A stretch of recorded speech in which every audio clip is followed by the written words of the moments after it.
नमस्कार दोस्तों।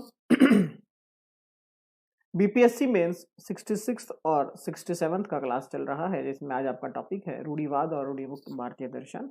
और इसके अंदर जो यथार्थवाद है, रियलिज्म जिसको हम कहते हैं, उसके साथ इसकी कंपैरिजन करना है हमें। क्लासेस के अंदर जो चल रहा है उसको मैं थोड़ा सा डिफाइन कर देता हूं। सभी को मैंने ऑलमोस्ट सारे क्लासेस के वीडियोस लेक्चर्स प्रोवाइड करवा दिए हैं। सेकंड, अभी जो चल रहा है ये आपके लिए दो तरीके से बेनिफिशियल है। फर्स्ट, जो फ्रेशर हैं उनके लिए एज अ फ्रेशर के लिए बैकग्राउंड ये यूजफुल रहने वाला है, और जिनका लगभग सिलेबस हो चुका है उनके लिए एज ए रिवाइज मॉड्यूल पर ये काम करेगा। तो इस चीज को हमेशा दिमाग में रखिएगा। कल हमने theory of truth and error देखा था, उसी चीज के जैसा, उसी कंसेप्ट के जैसा आज का आपका कंसेप्ट है सत्य वाला, जो हमने कल देखा था। उसके अंदर अब मैं सिर्फ इस कंसेप्ट को लेकर अगर आगे बढ़ूंगा और इसका कंपैरिजन, या इस कंसेप्ट को लेकर आगे बढ़ूंगा और इसका कंपैरिजन रियलिटी के साथ करवा दूंगा, वास्तविकता के साथ करवा दूंगा, तो मेरा काम हो जाएगा। आप कहेंगे सर कैसे, समझ में नहीं आया। समझ में इसलिए नहीं आया, मान लीजिए भारतीय दर्शन की मैं बात करता हूं, इंडियन फिलॉसफी की मैं बात करता हूं, तो इसको मैं कोशिश करता हूं कि दो सेक्शंस के अंदर डिवाइड हो जाए। कौन से दो सेक्शंस के ऊपर? विचारधारा के ऊपर। आइडियोलॉजी के कारण इन्हें दो भागों में मैंने डिवाइड कर दिया। कौन सी आइडियोलॉजी? वेदों की ideology, the ideologies of Vedas. एक वो हैं जो इसको बिल्कुल भी बायकॉट कर देते हैं, जिसमें आते हैं चारवाक। चारवाक को गोला करता हूं मैं एक बार, जैन, बुद्ध। वो लोग जो कि वेदों को एक्सेप्ट करते हैं, स्वीकार करते हैं। सांख्य योग, न्याय, वैशेषिक, मीमांसा, वेदांत। छह दर्शन में अगर इधर साइड में हटा दूं तो ये वो लोग हैं जो वेदों के ऊपर विश्वास करते हैं, ये वो लोग हैं जो वेदों पर विश्वास नहीं करते हैं। चारवाक को मैंने अलग क्यों किया? क्योंकि चारवाक एकमात्र दर्शन था जो मेटलिस्टिक भी है, जो भौतिकवादी भी है। और कितना भौतिकवादी? 100% भौतिकवादी। मेटलिस्टिक सभी हैं, लेकिन जितना चारवाक है उतना कोई नहीं है। चारवाक सबसे अलग है। अगर मैं ये कहूं कि इंडियन स्कूल ऑफ फिलॉसफी की मैं दो ब्रांचेस बना सकता हूं,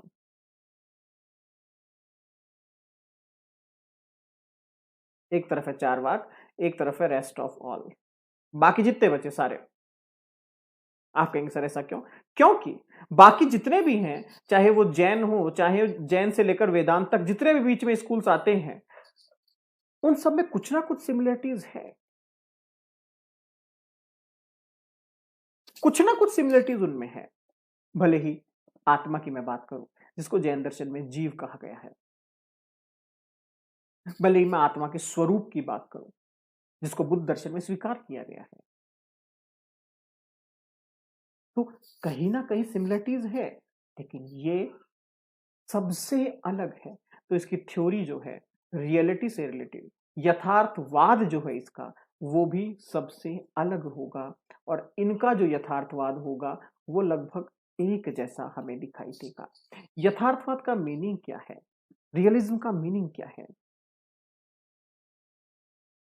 वो सारी थ्योरीज, वो सारी फिलॉसफी जो आपको यथार्थ के अंदर, रियलिटी के अंदर चीजों की नॉलेज करवाती है, ऑब्जेक्ट का नॉलेज करवाती है। ये जस्ट एक सिंपल डेफिनेशन हो गया। फॉर एग्जाम्पल, मैं आपसे कहता हूं कि ये गाड़ी है, ये एक गाड़ी है, लेकिन क्या ये कार है? क्या ये जीप है? क्या ये एम्बुलेंस है? क्या ये पुलिस वैन है? क्या ये लाश उठाने वाली गाड़ी है? सभी गाड़ियां हैं, ये पांचों की पांचों गाड़ियां हैं, लेकिन इनका अर्थ, मीनिंग जो है, वो सबका अलग अलग है। तो इस गाड़ी की नॉलेज आपने किस एक्यूरेट अर्थ में, किस एक्यूरेट रियलिटी में अचीव की है, उसका नाम है यथार्थवाद। जिस अर्थ में वो ऑब्जेक्ट वहां प्लेस किया गया था, जिस मीनिंग के लिए उसको वहां रखा गया था, या उसके वहां होने पर क्या एग्जैक्ट मीनिंग निकल कर बाहर आती है, उसका नाम है यथार्थवाद। आपने कहा सर ये तो जीप है, एक ने कहा नहीं नहीं सर ये एम्बुलेंस है। क्या ऐसा हो सकता है? एक के लिए वो जीप और एक के लिए एम्बुलेंस हो? नहीं सर, दोनों के लिए एक ही होगी। हाँ, अगर वो जीप है लेकिन एम्बुलेंस में काम आ रही है तो उस पर लिखा होगा एम्बुलेंस। और अगर वो एम्बुलेंस है लेकिन वो घर पर काम आ रही है तो उस पर एम्बुलेंस नहीं लिखा होगा, फिर वो जीप ही होगी। यथार्थवाद, रियलिज्म। अब चारवाक की मैं बात करता हूं। बेसिकली इस कंसेप्ट में पढ़ना क्या है इंपॉर्टेंट वो है चारवाक। चारवाक के कुछ कंसेप्ट हैं, जैसे कि मैं अगर चारवाक की एपिस्टेमोलॉजी की बात करूं, ज्ञान मीमांसा की बात करूं, तो ये केवल प्रत्यक्ष को मानकर अपनी गाड़ी आगे बढ़ाता है। लेकिन जब रियलिटी की बात करता हूं, मेटाफिजिक्स की बात करता हूं, तो चाहे वो आपके वर्ल्ड हो, फिजिकल वर्ल्ड हो, चाहे वो आपकी बॉडी हो, चाहे वो आपकी सोल हो, चाहे वो आपका गॉड हो, चाहे वो आपका सुख और दुख हो, कुछ भी हो, इन सभी के ऊपर चारवाक के थॉट्स क्या हैं, चारवाक के विचार क्या हैं, हमें ये समझना पड़ेगा। और यही एक ऐसी चीज है जिसको बिना समझे हम आगे नहीं बढ़ सकते हैं। तो जहां पर मैं थ्योरी ऑफ रियलिटी की बात करूंगा या चारवाक की थ्योरी ऑफ रियलिटी की बात करूंगा, चारवाक ने किसको वास्तविक माना है, या फिर जैन दर्शन ने किसको वास्तविक माना है, या बुद्ध दर्शन ने किसको वास्तविक माना है, या न्याय में कौन वास्तविक है, तो इसमें दिमाग मत लगाइएगा बिल्कुल भी। चारवाक की जितनी भी फिलॉसफी आपको मैंने अभी तक पढ़ाई है, वो सारी आपको उसमें पढ़नी है। चाहे वो स्वयं का ज्ञान हो, नॉलेज ऑफ सेल्फ, चाहे वो वर्ल्ड का ज्ञान हो। कैसे? इनकी एपिस्टेमोलॉजी, जिसको हम ज्ञान मीमांसा कहते हैं, और इसकी मेटाफिजिक्स, ये सभी के अंदर मिलेगा। जहां मैं ज्ञान की बात करूंगा तो वो एपिस्टेमोलॉजी के साथ, जहां फिजिकल वर्ल्ड से रिलेटेड बातें करूंगा तो वो मेटाफिजिक्स के साथ। ये सारी चीजें हर दर्शन के अंदर कही गई है, बस हमें सारी पढ़नी है। चूंकि मैंने आपको इसका क्लासेस दिया हुआ है, मैं एक बार ब्रीफ कर देता हूं सभी चीजों को। चारवाक के अंदर क्या क्या चीजें हैं। चारवाक का नॉलेज ऑफ ऑब्जेक्ट, या मीन ऑफ ऑब्जेक्ट, या मीन ऑफ नॉलेज जो प्रत्यक्ष है। उसके बाद नॉलेज ऑफ वर्ल्ड हमें कैसे होता है। फिर importance of world, importance of world के अंदर आप बता देंगे फिजिकल वर्ल्ड का इंपॉर्टेंट क्या है, भगवान है या नहीं है, ईश्वर जिसको हम कहते हैं, सोल है या नहीं है, देन सुखवाद, हिडनिज्म, दैट्स इट। यही सत्य है, यही यथार्थ है, काम खत्म। तो ये चार वाक सेम एज, अगर मैं बात करूं जैन दर्शन की, द कंसेप्ट ऑफ जीव, मैं टॉपिक बता रहा हूं, देख लीजिएगा, नहीं समझ में आया तो पूछ लीजिएगा। कंसेप्ट ऑफ जीव के बाद उनका अनेकांतवाद,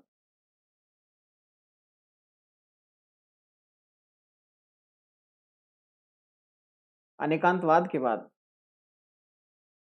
शादवाद, the explanation of शादवाद, सप्तभंगनय,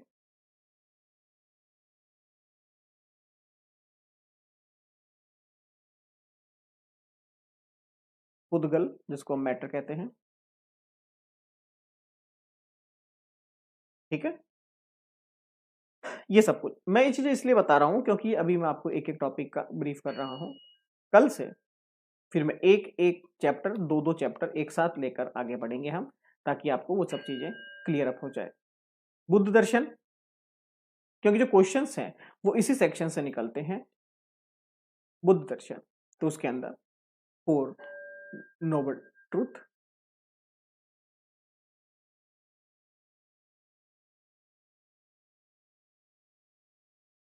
causation theory, जिसको प्रकृति समुत्पाद कहते हैं, 8 फोल्डिंग पाथ,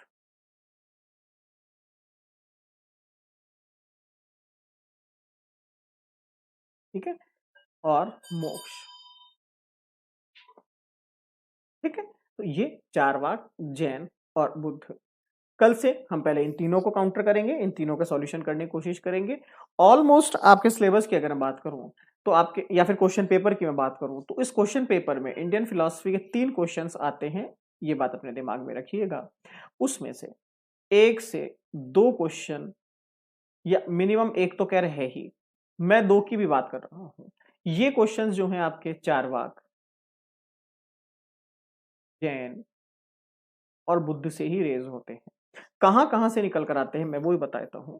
4 वाक की एपिस्टेमोलॉजी, 4 वाक की ज्ञान मीमांसा, क्योंकि मैं आपको यही चीजें बताऊंगा, इन्हीं के आपको नोट्स दूंगा। 4 वाक की ज्ञान मीमांसा, 4 वाक का अनुमान का खंडन, रेफिटेशन ऑफ इन्फ्रेंस, जैन दर्शन जीव, जैन दर्शन का अनेकांतवाद,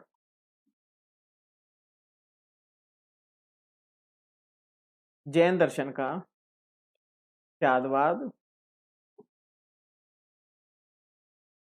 बुद्ध दर्शन, बुद्ध दर्शन के अंदर अष्टांगिक मार्ग,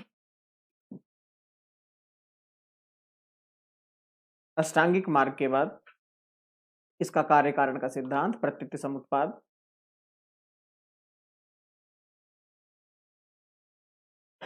ठीक है। अब इनमें से भी अगर मैं कहूं कि स्पेशली ये टॉपिक वो हैं जो हमें पढ़ने ही पढ़ने हैं, एग्जाम में आते ही आते हैं, तो 1,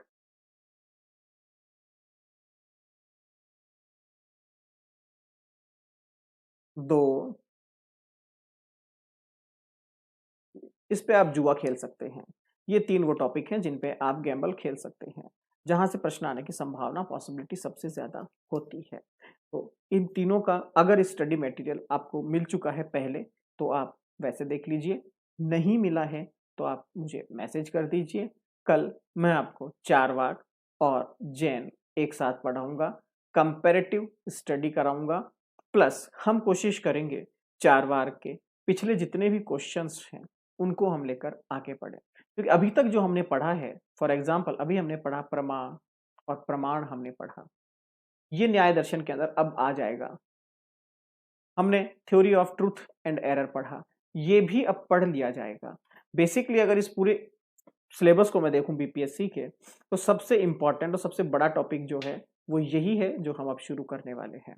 ठीक है, तो हम कोशिश करेंगे कि अगले 7 से 8 दिन के अंदर ये सब कुछ खत्म हो जाए। इट मीन्स आज मंगलवार है, बुधवार को आपको वीडियो मिलेगा, तो मान के चलिए आपकी मंडे ट्यूसडे वेडनेसडे तक, मतलब लास्ट वेडनेसडे तक आपका इंडियन फिलॉसफी ऑलमोस्ट कंप्लीट हो जाए, जिसके अंदर आपकी लैंग्वेज फिलॉसफी भी आ जाएगी और वॉट एवर। ये अलग अलग टॉपिक इसलिए दिए गए ताकि आपको कंफ्यूज किया जा सके। बेसिकली आपको पढ़ना सभी कुछ है। प्रमाण के बारे में मैंने आपको बेसिक इन्फॉर्मेशन दे दिया है, theory of truth and error के बारे में इन्फॉर्मेशन दे दिया है। अब स्टेज वो आती है जहां पर आपको सिर्फ थ्योरीज पढ़नी है, किस फिलोसफर ने क्या कहा था, कहां पर कहा था, प्लस कहां कहां से अब क्वेश्चंस आने की संभावनाएं होगी वो मैं आपको बताऊंगा। कुछ बच्चों का आंसर राइटिंग, स्पेशली शायद एक ही बच्चा है जिसका आंसर राइटिंग अभी चेक नहीं हुआ है, तो थर्सडे, गुरुवार को आप दिन में 2 बजे कॉल करने की कोशिश करेंगे। ठीक है, ये आपका टाइम अभी सुनिश्चित कर देता हूं, एक दिन पहले ही 2 बजे कॉल करने की आप कोशिश करेंगे। इसके अलावा ऑलमोस्ट सभी का आंसर राइटिंग चेक है जिन्होंने भेजा है, तो एक ही बच्चा है जिनका आंसर राइटिंग चेक नहीं है, आप वो भेज दीजिए, सॉरी कॉल कर लीजिएगा, तो अपन जितना क्वेश्चंस होगा अपन उनको चेक कर लेंगे। ठीक है, और इंडियन स्कूल ऑफ फिलॉसफी में कल से हम, अगर आप कहें तो 0 से शुरू करेंगे, अगर आप कहें तो हमारा जो हो चुका है उसके आगे से हम कहेंगे, कुछ लोग कहेंगे रिवीजन मोड पे चल रहा है, व्हाटएवर, बट मैं आपको वही पढ़ाऊंगा जो आपके एग्जाम पॉइंट ऑफ व्यू से जरूरी है। कोशिश की जाएगी कि इसमें एक भी पुरानी क्लास ना हो, सारी क्लासेस फ्रेश हो। ठीक है, तो कल हम मिलते हैं।